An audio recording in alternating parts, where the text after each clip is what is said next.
Dans votre Trésor, on s'intéresse maintenant à vos achats, mais pas n'importe où, non, sur les marchés. C'est une tendance forte.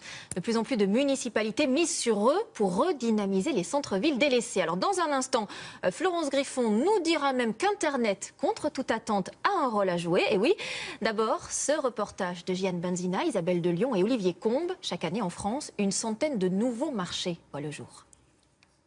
Miser sur le panier pour faire oublier le caddie.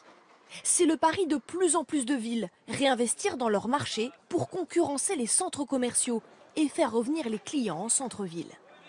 Voici à quoi ressemble le marché de Saint-Denis depuis novembre dernier. De jolies tentes, toutes semblables, bien alignées, aux couleurs de la ville, remplacent ces parasols dépareillés. Commerçants et clients apprécient. Franchement, ça change complètement l'image du marché, c'est très bien. Vous voyez, les allées avant, on débordait un peu partout. Et voilà, donc c'est vraiment, on est très content de ce dispositif. Ça fait beaucoup de différence, on voit beaucoup la lumière, on voit beaucoup les choses qu'on a envie d'acheter. Et c'est très bien, mieux qu'à Paris. En plus des tentes, ces enseignes personnalisées pour chaque commerçant. En tout, 700 000 € de matériel fournis aux 200 commerçants par la mairie.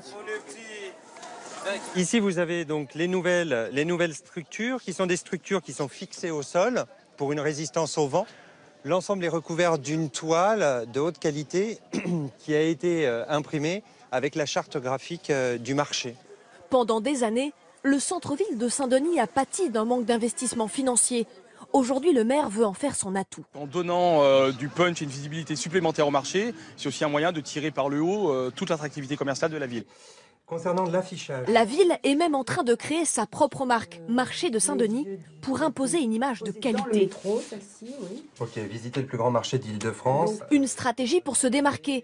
Sur cette carte, chaque losange bleue représente un des centres commerciaux qui ceinturent la ville. Nous avons dans nos zones d'attractivité beaucoup de concurrents qui utilisent des outils marketing extrêmement puissants. Et donc l'idée aussi était de se battre avec les mêmes armes pour pouvoir les concurrencer. En France, 8000 communes possèdent un marché couvert ou de plein air. Une centaine de marchés a été créé rien qu'en 2016.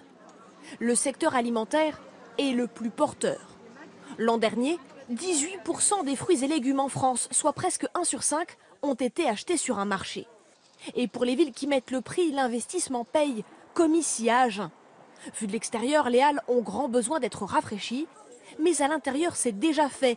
200 000 € et déjà des commerçants qui reviennent. Ce pôle exclusivement gourmand a attiré ce magasin bio qui n'existait qu'en périphérie. Pour nous, c'était très important de venir ici. C'est vrai qu'en fait, d'être sur le lieu de passage d'une clientèle qui vient pour faire des achats alimentaires, oui, c'est sûr, c'était un point très positif. Ce traiteur de sushis fait lui aussi le pari d'un retour en centre-ville. Avec cet engouement et la rénovation qu'il y a eu et qu'il va y avoir à nouveau, ça va insuffler un vent nouveau sur le marché. Ouais. Vous y croyez? J'y crois bien sûr, sinon on n'aurait pas fait ce projet. Les clients, eux, voient déjà la différence. C'est net, c'est beaucoup plus propre, je trouve que c'est bien, quoi. C'est beaucoup plus gai.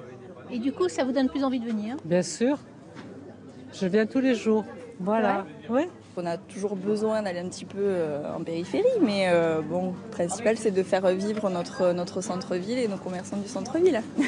Devant ce succès, la ville ne va pas s'arrêter là. Le projet global coûtera 3 millions, un signal envoyé aux gros investisseurs et déjà une première récompense pour cette stratégie. Un grand groupe suédois de l'habillement vient de contacter le maire. Quand les gens sentent que vous avez une cohérence pro-centre-ville, alors ils disent on va faire avec, hein, y compris des enseignes qui savent faire les deux, de la périphérie et du centre-ville. À Agen, ils sentent cette volonté et donc ils disent puisque vous avez un choix centre-ville, nous on va jouer avec vous et on va jouer centre-ville. En France, le chiffre d'affaires des commerces non sédentaires s'élève à près de 4 milliards € par an.